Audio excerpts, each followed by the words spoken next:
এই মুহূর্তে চাঞ্চল্যকর খবর, পল্লীগ্রাম টিভির শফিক গ্রেপ্তার। পল্লীগ্রাম টিভির শফিক গ্রেপ্তার। জনপ্রিয় ইউটিউবার তথা পল্লীগ্রাম টিভির হিরো শফিক গ্রেপ্তার রেজিনগর থানা পুলিশের হাতে। তবে কি কারণে গ্রেপ্তার এই বিষয়ে এখনো পর্যন্ত জানা যাচ্ছে। রেজিনগর থানা এলাকার একটি মেয়েকে মিথ্যা প্রলোভন দেখিয়ে বিয়ের প্রতিশ্রুতি দিয়ে দীর্ঘদিন মেলামেশা করে এবং শারীরিক সম্পর্ক করে।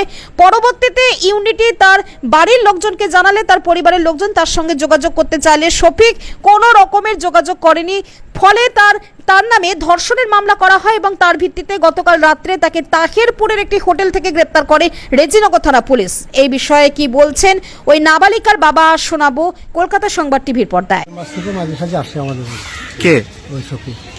কি কারণে আসতো? এমনি আসে যে আস্তে আস্তে বইতে বললে তোমাকে আমি বিয়ে করবো। হ্যাঁ, বিয়ে নাই করে আমরা লিখে যাই চুপ করে।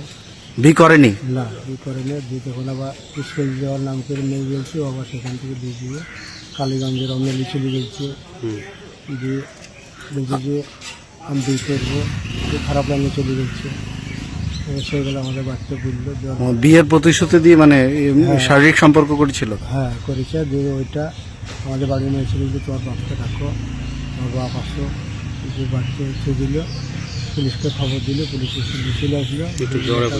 একটা মীমাংসা করবে। হ্যাঁ, মীমাংসা করি বলে আর করলো না। দিয়ে যখন ও বাবা চলে গিয়েছিলো বাংলাদেশ, দিয়ে এক সপ্তাহের ভিতরে আমি বাংলাদেশ চলে যাবো। আমাদের কিছু লোক আছে, ওরা বলে দেয় কৃষ্ণনগর বাহাদুরপুর হোটেল ভাড়া করেছিল। ওখান থেকে আজ থেকে 1টার সময় ধরে এখানে 2:30টার সময় লিস্টে ওর নামে কেস করেছিলেন? কি কেস করেছিলেন আপনি? ওই রেপ কেস করা আছে। রেপ কেস করেছেন? কি মানে ভাওতাবাজি কেস করেছিলেন? হ্যাঁ, ভাওতাবাজি করে রকম কাজ করেছে। মেয়ে হোমে আছে, মেয়ে ট্রিটমেন্ট সব হয়ে গেছে। মেয়ে হোমে চলে গেছে 4 দিন আগে। এবং কি চাইছেন আপনি? হ্যাঁ, ও সরকারি যা ভালো লাগবে তাই করি, আমরা কিছু হবো। আজ যে পুলিশ কোর্টে তুললো, কি বলবেন? কোর্টে তুললে ওর সাজা হওয়া চাই। সাজা? হ্যাঁ, ও যা কাজ করেছে সেই কাজের সাজা। আপনি মেয়ের কে হন? না, বাবা। মেয়ের বাবা। মেয়ে কি করতো? মেয়ে স্কুলে পড়াশোনা করছে, 11 ক্লাসে। কিভাবে পরিচয় হলো এমনি?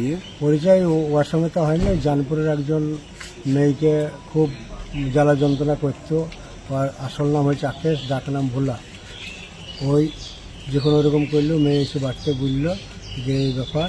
এখন আমরা ওকে খোঁজাখুঁজি করতে লাগলাম যে ওর বড়ো বাপ জানপুরে বাড়ি। দেখছি অনেক ঝামেলা করো না, আমি বলে দিচ্ছি, ও আর কিছু বলবে না। যখন ও বলে দিলি তখন ওরা কিছু বললো না। ফাঁকা ফোন কদিন করলো, 2-4 দিন, যে ও ঠিক হয়ে গেল। তারপরে শফিককে ফোন নাম্বারটা দেয় আমাদের বাড়ি, ওই ভোলা। যে শফিক তখন যোগাযোগ করে আমার মেয়ের সাথে এরকম কাজ করলো, দিয়ে হাইলাইট করে দিল। একটা চুমা দিয়েছে, এমনভাবে দিয়েছে একবারে ভারতে ঘুরে বেড়াইছে 11 মেয়ের সাথে, যেন আর বিয়ে না হয়। কিন্তু ভোলা এটা করাইছে, শফিককে দিয়ে খেলাইছে যে মেয়েটা যেন। মেন ঘটনা হয়েছে ওই ভোলার, যে ভোলা খেলাইছে ওই ইকে দিয়ে, আপনার শফিকের দিয়ে। শফিক অ্যারেস্ট হয়েছে না ভোলা হয়েছে? হ্যাঁ, আর 2 রাতে শফিক আর হয়েছিল। এবার শফিক বলছে ওসব বাদ দেয় আর ছেড়ে দিয়ে এই শফিককে বলছে যে তোরা তুই পালিয়েছে। ভোলাও অ্যারেস্ট হয়েছে? হ্যাঁ, ভোলা অ্যারেস্ট হয়েছে। একই কেসে না? ওর নামে কি কেস করেছিলেন? হ্যাঁ, ওর নামে কেস করেছে। ওই তো ওকে নিয়ে দাঁড়াইছে। কজনের নামে কেস করেছিলেন? 3 জনের নামে। রবিউল বলে আছে পালসুন্ডা বাড়ি, সে তাকে পাইলে সে পালিয়ে গেছে। সে তো আমাদের সাথে ঝামেলা করার চেষ্টা করেছিল। সে আমাদের সঙ্গে বিশাল ঝামেলা করার চেষ্টা করেছিল। আমরা ঝামেলা করলে একটু অন্যরকম হবে বলে এরকম ব্যাপার। কতদিন আগে কেস করেছিলেন?